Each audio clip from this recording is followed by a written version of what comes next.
Good morning,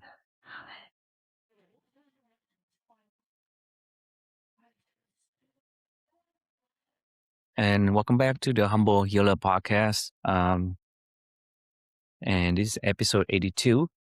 And today, I'll talk about longevity without health and happiness.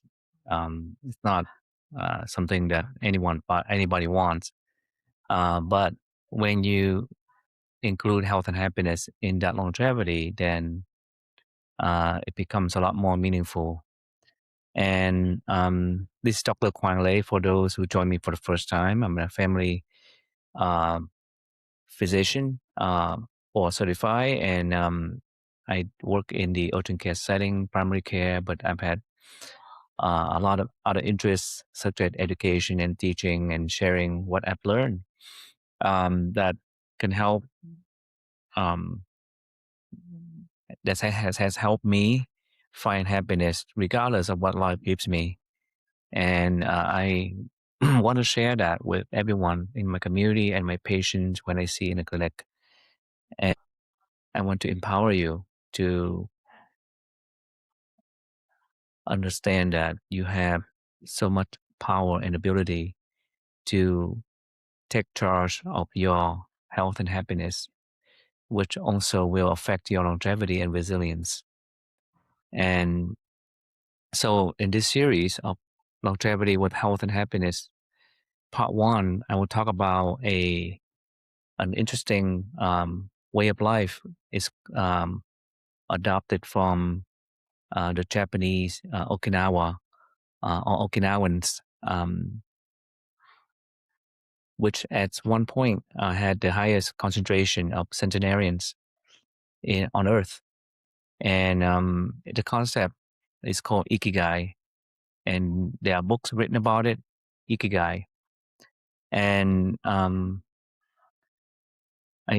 took a study of this concept, and it does share a lot of the principles that I talk a lot about in terms of social interaction, healthy lifestyle, diet, um, and uh, a lot of it is connection with other um, living human beings or animals in terms of improve your social life to enhance longevity. So let's start from the beginning here. So Ikigai, um, the goal is a long life, and for me as a physician, I also include good health in that too. Sense of purpose with longevity, deep happiness, and good health. What if they all came from the same place? So these um,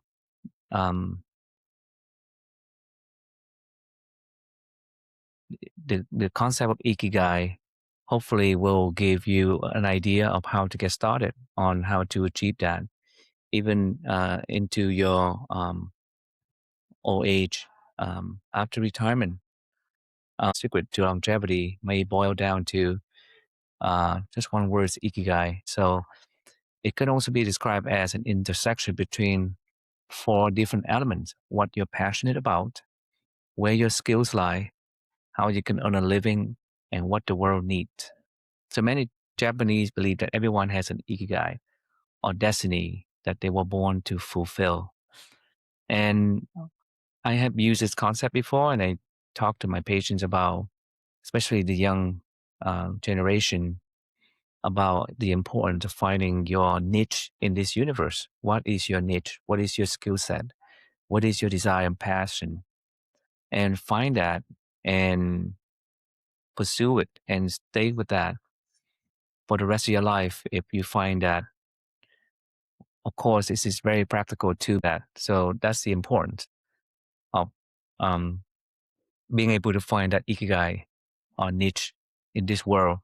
It takes time, but once you find it, stay with it, and um, allows you to make a living, but also find deep meaning and happiness as you are doing what you love for a living. Uh, if you find a job you love, you never have to work a day in your life, and that is the concept of ikigai. Um, And hopefully, what you love, you may also be good at, or you can learn to be good at as a physician. So it's all depending on your path and how much commitment and conviction you have to achieve that goal, to get to find that niche that you love to have for a living, so that you can find joy and happiness doing that every day. While some people can find their ikigai quickly, others must seek it out over time.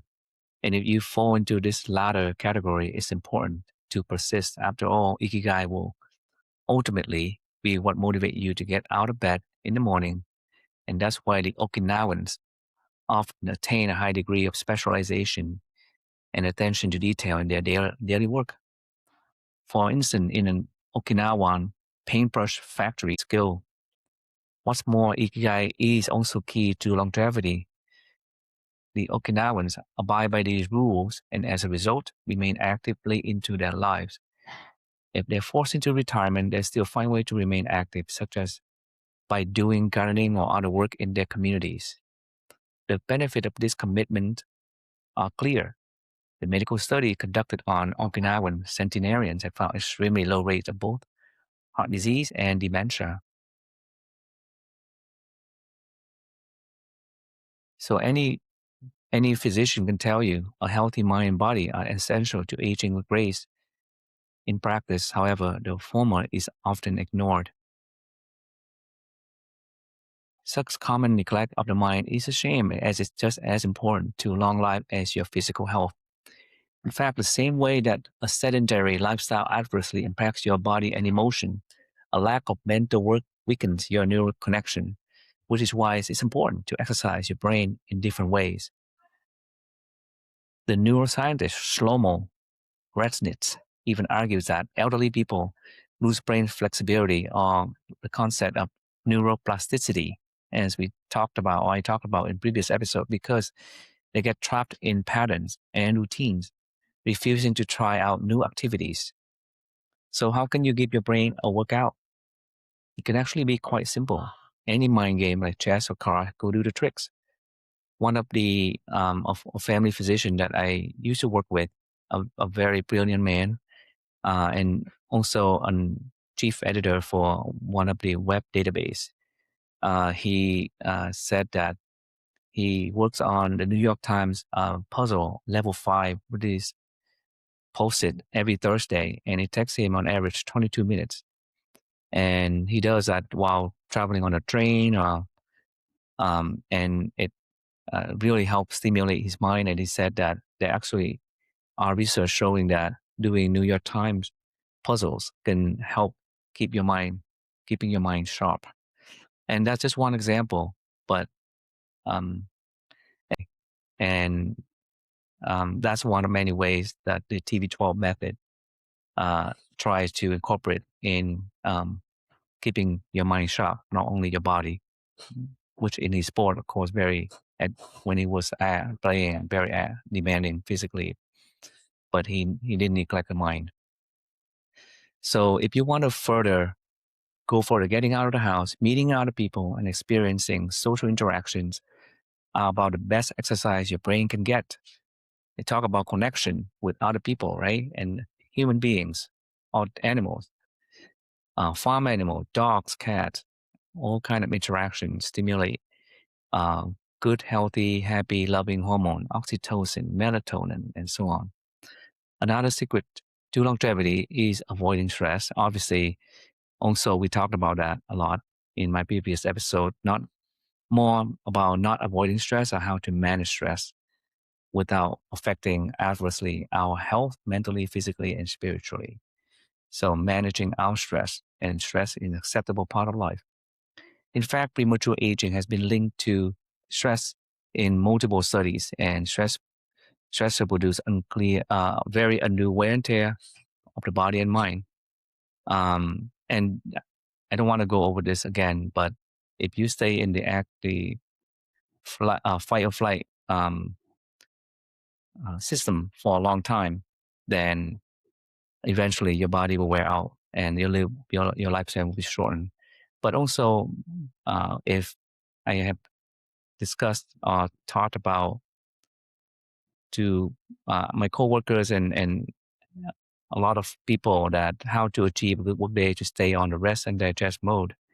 And if you successfully manage to stay in that mode throughout your shift, a 12-hour shift will not wear you out, but you can easily go another 12 because when you're in the rest and digest mode, your body can go the distance without being tired. But if you stay in a fight or flight system, then at the end of the shift, you'll be mentally and physically spent, and you won't be you will just want to go home and rest.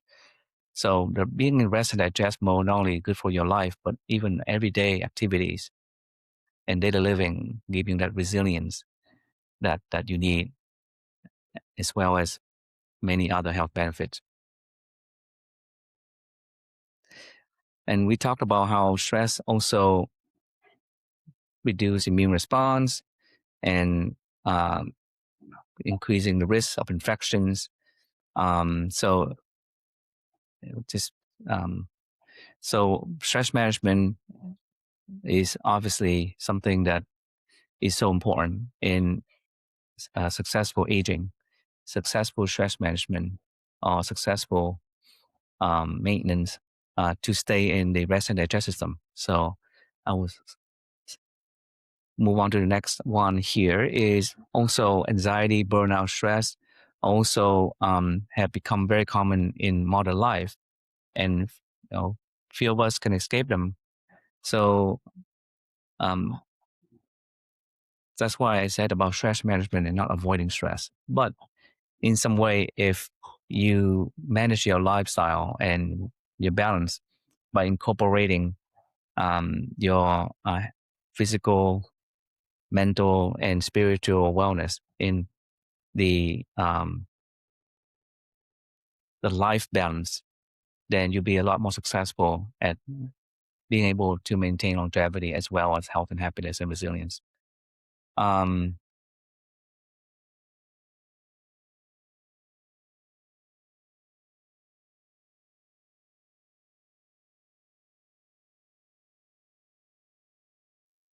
and for the Japanese, there is a way that they tool, they call it Morita, Morita therapy, uh, that can help you cope with stress. So this is one way for them to deal with. The technique is called, it was invented by Shoma Morita, a psychotherapist and Buddhist practitioner.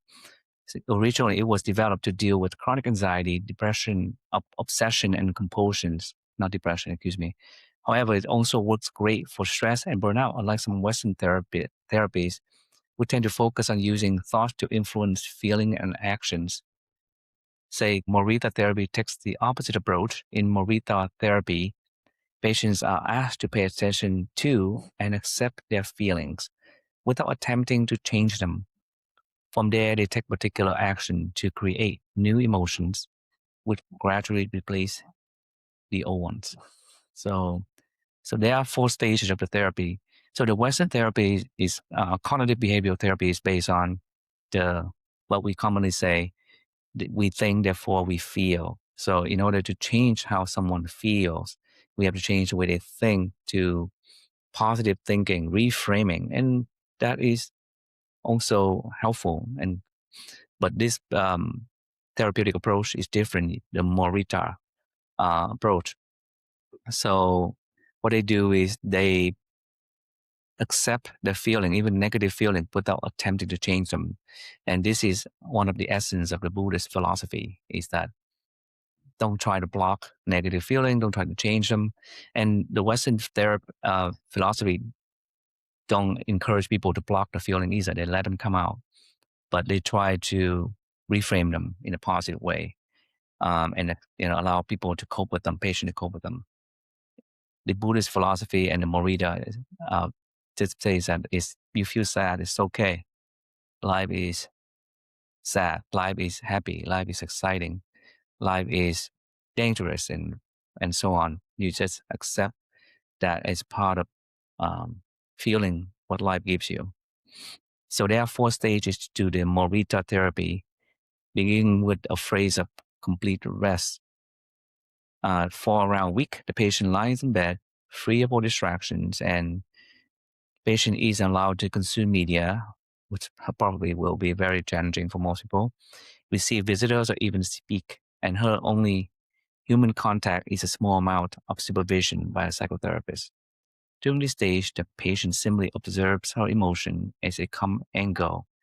In the second phase, so just like a lot of the therapy too that I've seen, in order to optimize the therapeutic effect of any psychotherapy, it's important to keep your mind open, mind free of distraction. And this is taking that to the extreme that you have to dedicate one whole week to freely reflect and also empty your mind and reduce all distractions. Um, and this will allow your mind to be open to possibly intervention and also therapy.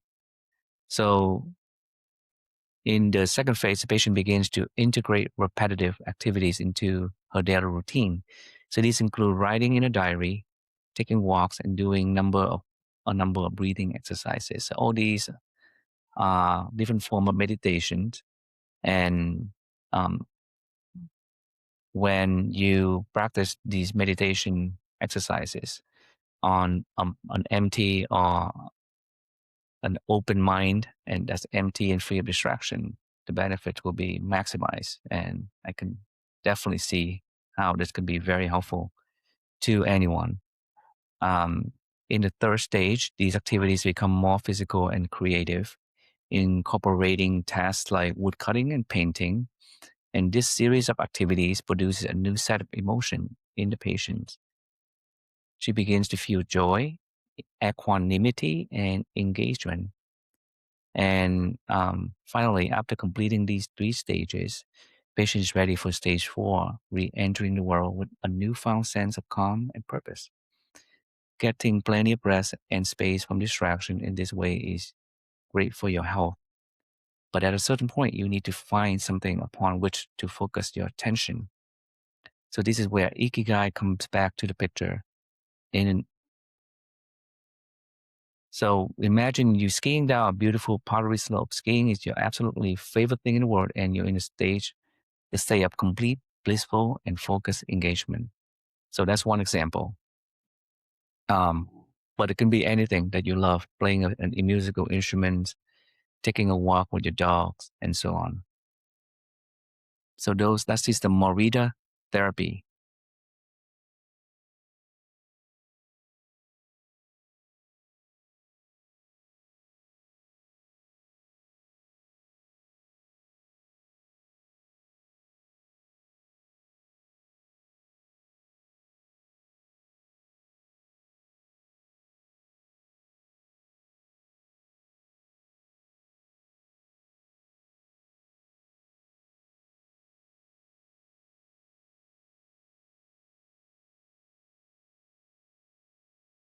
If you get to that point where you feel as if you could do this for the rest of your life, you just might want to live forever. The good news is that engaging in such activity could, in fact, increase your lifespan and outcomes to help patients achieve longevity by practicing Ikigai as a way of living.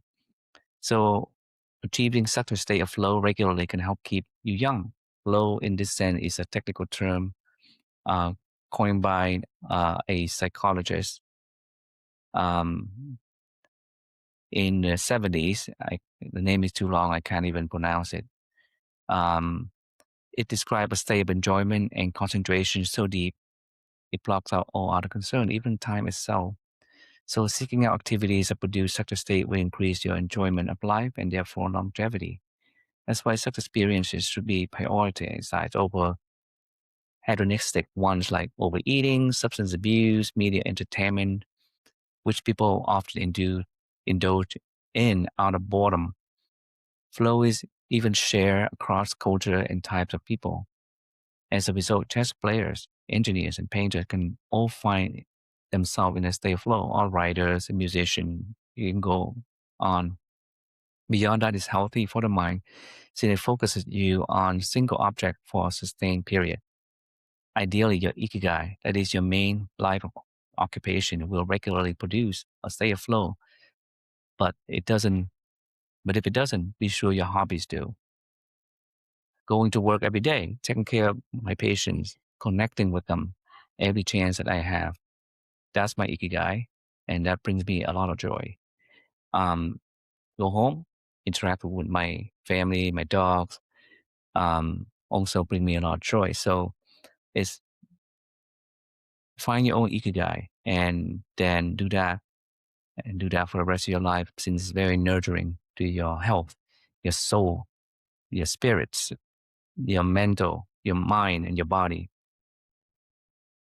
When setting out to experience a state of flow, calibrating the level of difficulty it is essential. After all, if you choose a task that's too easy, you get bored and distracted, hindering you from attaining flow. On the other hand, if your activity is too hard, you struggle, get stressed, and eventually give up. So start from where you're at. For instance, if you decide to learn a new language, start at the basic level that was gently challenges you. Or if you're bored with a skill you already have, say computer programming, you can push the boundary of your knowledge. Maybe learning a new coding language by engaging your interest in a new, exciting way, you can find flow once again. In the next episode of this series, we'll talk more about um, other ways to practice Ikigai and also more scientific evidence of how it increase your lifespan, improve your satisfaction and meaning, and also happiness and good health as well as resilience. I hope that um, you um, find this episode on Ikigai, Japanese way of living, and learn to practice and adopt it. And any question or feedback, please let me know. And take care, everyone.